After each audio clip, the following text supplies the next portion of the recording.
How to borrow money on Cash App, Cash App Borrow. Hey everybody, welcome back to the channel.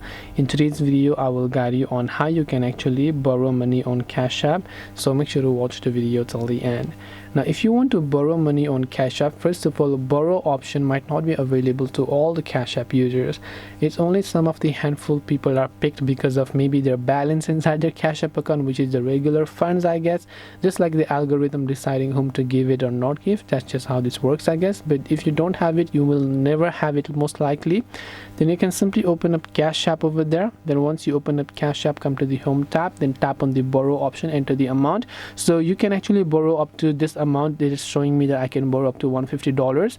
So I can tap on get started, and I can choose anywhere up to $150 by also tapping this little three dots option here.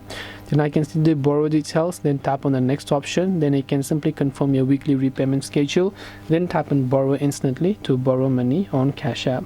This way you'll be able to borrow money on Cash App. Hope this video is very helpful. If you have got any questions, feel free to leave them down below. Thank you for watching and see you in the next video.